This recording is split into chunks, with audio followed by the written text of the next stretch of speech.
نہ اللہ سگریٹ سے بھی ہمیں بچایا ہوا ہے, چرس سے بھی بچایا ہوا ہے. یہی ہوتا ہے, زیادہ ٹینشن ہوتی ہے تو رو لیتے ہیں تنہائی میں بیٹھ کے, سو جائیں آپ. تو یہ کوئی طریقہ نہیں ہے ٹینشن ختم کرنے کا. ٹینشن, یہ تو میں مذاق کر رہا ہوں کہ میرے سالے کو ٹینشن نہیں, وہ بھی بیان سنتے ہیں, وہ پھر کہہ کے یار وہ پھر ٹینشن سچی مچی میں دینا شروع کر دیں گے. تو آپ مجھے ایک بات بتاؤ, کبھی بھی نشے کے قریب بولو مت جاؤ. میں آپ سے کہتا ہوں سگریٹ بھی چھوڑ دو اگر پیتے ہو.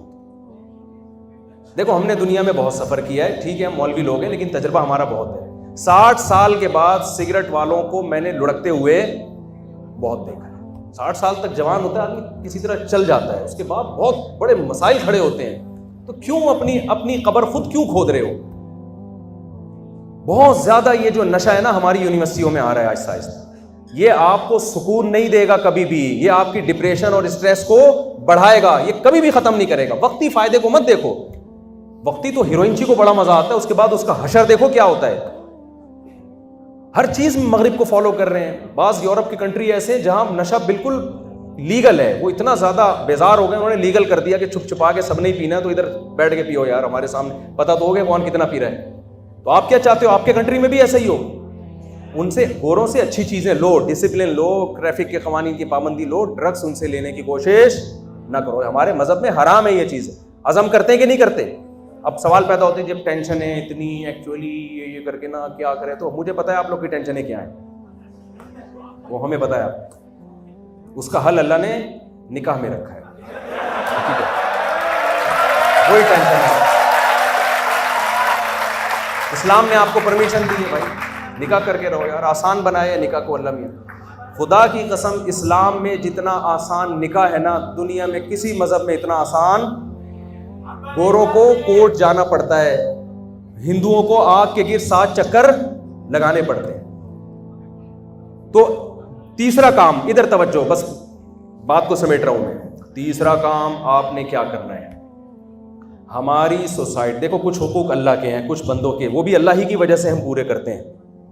اللہ کے حقوق میں سب سے پہلے نماز ہے, جو میں نے آپ کو بتایا اس کی پابندی کرنی ہے. اللہ نے جو بندوں کے حقوق رکھے ہیں, اچھا کچھ اپنی جان کے حقوق ہیں, ان میں نے بتایا نشہ نہیں کرنا, نشہ آپ کے اپنے لیے نقصان دہ. تیسرا کام جو آپس کے ریلیشن ہیں, ان ریلیشن میں وَأُولُو الْأَرْحَامِ بَعْضُهُمْ أَوْلَى بِبَعْضٍ فِي كِتَابِ اللَّهِ. اللہ کہتے ہیں جو خونی رشتے ہیں ان کے ساتھ تم نے بہت اچھا سلوک کرنا ہے. جو خونی رشتے نہیں ہیں ان کے ساتھ بھی کرنا ہے, لیکن خونی رشتوں کے بعد. ابا پہلے دوست بعد. آج دوست کی ناراضی کی فکر ہوتی ہے, ابا اور اماں کی ناراضی کی فکر بولو نہیں ہوتی. دیکھو آپ نماز پڑھ رہے ہو, آپ کی والدہ نے آپ کو آواز دی, اسلام کہتا ہے نماز توڑ کے ان کی پکار کا جواب دو. آپ کا دوست وسیم ہو, ستار ہو, غفار ہو, کروڑوں روپے آپ نے اس سے قرضہ لیا ہوا ہے بے شک, وہ جب نماز میں پکارے گا, آپ نماز پڑھ رہے ہو, تو اسلام آپ کو نماز توڑنے کی اجازت نہیں دیتا. آپ کو ابا نے تو 1 روپیہ نہیں دیا اور وسیم نے کروڑوں روپے مجھے دیے ہیں, اسلام کیسا مذہب ہے؟ اسلام کہتا ہے بھائی ابا کے مقابلے میں وہ شخص نہیں ہے. باپ پہلے, ماں پہلے, ماں باپ پہلے, باقی بعد میں. ماں باپ میں دادا دادی نانا نانی بھی داخل ہیں. سمجھ رہے ہو کہ نہیں سمجھ رہے؟ اور دوسری بات اور آخری بات کہ جس فیلڈ میں آپ ہو نا, جو ایجوکیشن جو حاصل کر رہے ہو آپ, یہ آپ اپنے دماغ سے نکال دیں کہ اگر ہم نے اس میں محنت نہیں کی تو اللہ ہم سے خوش ہوگا. رسول اللہ صلی اللہ علیہ وسلم نے فرمایا, بلکہ یہ تو قرآن کی آیتیں ہیں, وَيْلٌ لِّلْمُطَفِّفِينَ الَّذِينَ إِذَا اكْتَالُوا عَلَى النَّاسِ يَسْتَوْفُونَ وَإِذَا كَالُوهُمْ أَوْ وَزَنُوهُمْ يُخْسِرُونَ. تباہی ہے ان لوگوں کے لیے جو اپنا حق لینے کی باری آتی ہے تو پورا پورا حق لیتے ہیں, دینے کی باری آتی ہے تو اس میں ڈنڈی مارتے ہیں. آپ کے ماں باپ نے آپ کو یہاں ایڈمیشن دلوایا, بھاری بھرکم فیسیں بھر رہے ہیں, آپ گھننے بن کے وہ فیسیں لے کے یونیورسٹی میں جمع کرا رہے ہیں, حق لے رہے ہیں نا آپ, لیکن ان کو آپ سے توقعات ہیں کہ یہ دل لگا کے پڑھے گا, آپ پڑھائی پہ توجہ نہیں دے رہے. تو یہی آیتوں کا مصداق بن گئے کہ نہیں بن گئے؟ کیا ہو گیا بھائی؟ میں بھی یورپ کے سفر پہ گیا نا, وہاں میرا پیرس میں بیان ہوا, وہاں پتہ چلا رپورٹ ہی آئی کہ وہ بیان بھی لوگ سنتے ہیں پاکستانی, وہ ان پاکستانی کی بات کر رہا ہوں جو بیان نہیں سن رہے, کہ رپورٹ ہی آئی کہ سب سے زیادہ بہت افسوس کے ساتھ کہنا پڑ رہا ہے ٹیکس جو ہے نا یہاں ہمارے ملکوں کے لوگ وہاں جا کے چوری کرتے ہیں. اللہ عالم, اللہ کرے غلط رپورٹ ہوئی. میں نے ان لوگوں سے کہا, میں نے کہا دیکھو سورہ یوسف میں یوسف علیہ السلام نے ایک غیر مسلم بادشاہ تھا جس کی ریاست میں یوسف علیہ السلام رہتے تھے. تو یوسف علیہ السلام سے کوئی ایسا کام کروانے کا کہا گیا جو مناسب نہیں تھا. انہوں نے کہا انہ ربی احسن مثوایا, جو ریاست کا بادشاہ ہے نا اس نے میرے ساتھ بہت اچھا سلوک کیا ہے, میں اس کے ساتھ کبھی بھی خیانت بولو نہیں کروں. حالانکہ وہ غیر مسلم ریاست تھی, بادشاہ بھی غیر مسلم تھا. میں نے کہا پیغمبروں کی تعلیمات تو یہ ہیں کہ کسی ملک نے آپ کو اچھا ٹھکانہ دیا تو وہ اس ملک کے اگینسٹ نہیں جا رہے. تو آپ کو یہاں پیرس والوں نے نیشنلٹی دے دی, اتنا اچھا ٹھکانہ دے دیا, غربت مہنگائی سے بچا لیا آپ لوگوں کو, تو آپ ان کے ساتھ برا سلوک مت کرو. جو تمیز سے جتنا ٹیکس بنتا ہے اچھے بچوں کی طرح دے دیا کرو. اور یہ گورنمنٹ کا لا بعد میں ہوگا, اللہ کا لا یہ پہلے. میں نے کہا اگر آپ ٹیکس نہیں دیتے, یہاں کی گورنمنٹ آپ کو کچھ کہے نہ کہے, اللہ نہیں چھوڑے گا آپ کو, کیونکہ اللہ نے شعیب علیہ السلام کی قوم کو تباہ کیا ہے اس بیس پہ کہ اپنا حق پورا لیتے تھے, دیتے وقت گھننے بن جایا کرتے تھے. گھننا سمجھتے ہیں جو بن جاتے ہیں ہم لوگ, اسی کو گھننا کہتے ہیں.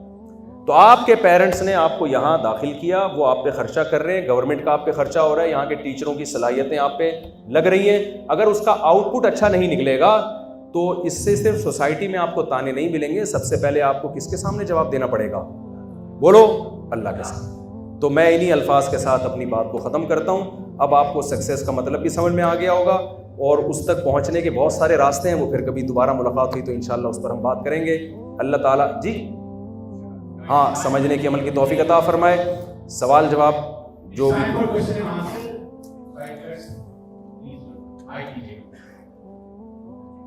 اچھا, بیان میرا 1.5 گھنٹے کا ہو گیا.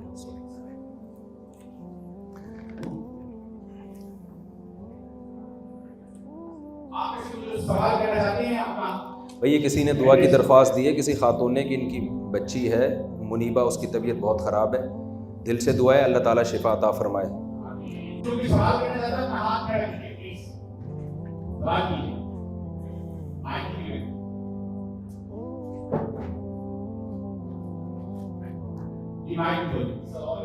وعلیکم السلام.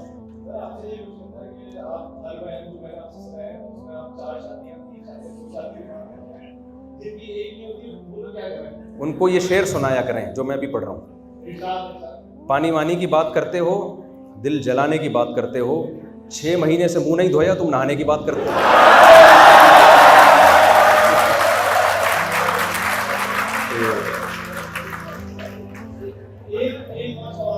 جی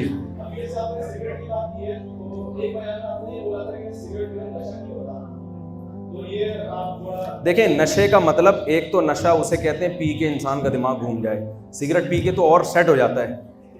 تو نشے کا میرا وہ مطلب نہیں ہے جو ایک نشے کا مطلب جس کی لت پڑ جائے آپ کو, اس معنی میں نشہ ہے کہ نشے کی طرح اس کی عادت پڑ جاتی ہے, نہیں ملے گی آپ ڈپریشن میں جاؤ گے. سمجھتے ہیں, اس سینس میں نے اس کو نشہ کہا. سگریٹ کوئی حرام نہیں ہے, لیکن کوئی سگریٹ ہی بنیاد ہے, یہیں سے آگے ساری چیزیں شروع ہوتی ہیں. جی وعلیکم السلام. کس کے بارے میں؟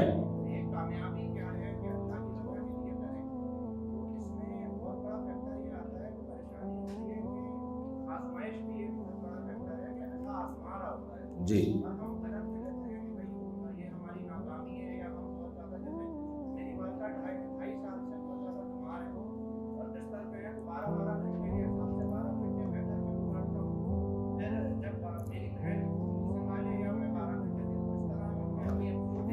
بہت پیارا سوال, کہ میں سمجھ گیا آپ کا سوال.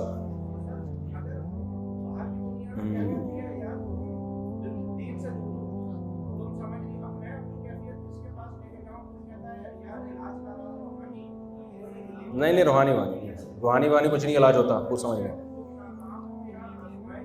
علاج جسمانی ہی ہوتا ہے. دیکھیں یہ کہہ رہے ہیں کہ یہ بہت, جیسے ان کی والدہ کو اللہ صحت عطا فرمائے, 12 گھنٹے یہ ہوتے ہیں, 12 گھنٹے ان کی سسٹر ہوتی ہیں, والدہ کی خدمت کرتی ہیں. تو میں نے آپ کو بتایا جب اللہ کی رضا مقصد ہے تو یہی کامیابی ہے نا, اور کیا چاہیے. یہ 12 گھنٹے جو آپ خدمت کر رہے ہو یہ کوئی کم ثواب تھوڑی ہے. آپ یہ کہہ سکتے ہو آپ نے زندگی میں ایک ہدف بنایا, اس میں یہ چیز رکاوٹ بن رہی ہے, تو بھائی ہدف اللہ کی رضا بنائے نا آپ, اس اللہ کی رضا کے لیے پھر آپ راستے تلاش کریں. اس کی میں ایک مثال دیتا ہوں. میرے پاس ایک صاحب کا ان کی جو ہے نا ان کی زندگی کے ایک کارگزاری آئی کہ انہوں نے بڑی زبردست کامیابی حاصل کی اور پیسہ کمایا اور کروڑ پتی بن گئے, لیکن ان کی لائف میں نہ بیوی کے لیے وقت, نہ بچوں کے لیے وقت, نہ ماں کے لیے وقت, نہ باپ کے لیے وقت. تو میں نے کہا یار, وہ کہتے ہیں اگر بھائی ان کو ٹائم دیتے تو اتنے کامیاب ہوتے کہاں. تو وہی بات ہے نا, وہ کامیابی کا مفہوم ہی نہیں سمجھے ہیں. آپ کو اپنے گھر والوں کو بھی ٹائم دینا پڑے گا, ماں باپ کو بھی ٹائم دینا پڑے گا, یہ سارے ان چیزوں کو فوکس کرنا پڑے گا. پھر جو ٹائم بچے تو وہ آپ کو اسٹڈی میں بھی لگانا ہے, پیسہ کمانے میں بھی لگانا ہے. تو جب آپ اللہ کو سامنے رکھ کر زندگی گزارتے ہیں تو پھر جیسے جیسے اللہ کہہ رہے ویسے ویسے کرتے چلے جائیں, کامیاب ہیں آپ. تو یہ آپ کی لائف اچھی گزر رہی ہے, اس کو ٹینشن نہ لیں. جی جی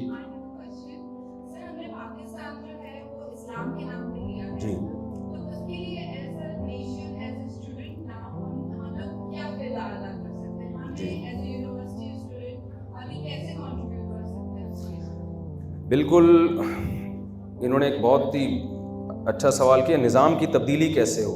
دیکھیں پاکستان میں نظام کی تبدیلی کے دو راستے ہیں, یا تو تلوار لے کے اٹھیں, اسلام آباد پہ قبضہ کر کے خلافت کا اعلان کر دیں. تو وہ طریقہ کہنے میں بہت اچھا لگتا ہے, لیکن اس سے سوائے خون خرابے کے اور ملک مزید 2-3 حصوں میں ڈیوائیڈ ہو جائے گا, اس کے علاوہ کچھ بھی حاصل نہیں ہوگا. آپ کا آئین آپ کے ساتھ ہے, آئین میں یہ بات لکھی ہوئی ہے کہ سپیریئر جو ہے وہ خدا ہے. یہ آپ کے آئین کی پہلی شق یہی ہے, اور قرآن و سنت کے اگینسٹ کوئی لا نہیں بنے گا. مسئلہ سارا امپلیمنٹ کا آتا ہے کہ جو امپلیمنٹ کرنے والے لوگ ہیں وہ غلط چیز کو اسلام کا لیبل لگا کے چلا دیتے ہیں. تو اگر اچھے لوگ اپر لیول پہ جائیں گے تو اچھے فیصلے ہوں گے, برے لوگ جائیں گے تو برے ہوں گے. اب اچھے اوپر جانے کے 2 طریقے ہیں آپ کے پاس. ایک سیاست کے طریقے پر, الیکشن میں کھڑے ہو کر آپ صدر وزیر اعظم بن جائیں, وہ میرے اور آپ کے بس کی بات نہیں ہے. دوسرا طریقہ ہے بیوروکریسی میں, اس میں ہم جا سکتے ہیں نا, فوج میں اچھے لوگ جائیں, پولیس میں اچھے لوگ جائیں, عدلیہ میں اچھے لوگ جائیں. میں اکثر یہ واقعہ بتاتا ہوں, لاہور سے ایک صاحب کا فون آیا کہ جی لاہور کی ہائی کورٹ کے جج نے ایک بہت ہی غلط فیصلہ دیا ہے اور یوں کیا ہے, رشوت لی ہے وغیرہ وغیرہ. پرانی بات ہے, کون سے جج ہیں یہ, آپ کوئی جج صاحب کہیں گے آپ نے ہمیں کرپٹ کہہ دیا, تو کسی کو کیا پتا میں کس جج کی بات کر رہا ہوں. تو انہوں نے کہا آپ جج کے خلاف بیان دیں. میں نے کہا بھائی میں جج کے خلاف بیان دوں گا تو میں اندر ہو جاؤں گا, اس کے بعد میں دوبارہ مزید کوئی بیان کرنے کے قابل نہیں بچوں گا. اور پٹ پٹا کے جب میں آؤں گا نا تو پھر میں جج کے فضائل ہی سنا رہا ہوں گا ممبر پہ بیٹھ کے. ہر بیان میرا جج کی تعریف سے شروع ہو کے جج کی. تو اب وہ طریقہ کیوں اختیار کرو جو افورڈ نہیں کر سکو. کہہ رہے ہیں پھر تبدیلی کیسے آئے گی. میں نے کہا آپ کے کتنے بچے ہیں, انہوں نے کہا 4 یا 5 اس طرح. میں نے کہا ایک بچے کو آپ سپریم کورٹ کا جج بنانے کا فیصلہ کر لیں, کیا آپ ان 5 میں سے ایک کو سپریم کورٹ کا جج بنائیں گے تو تربیت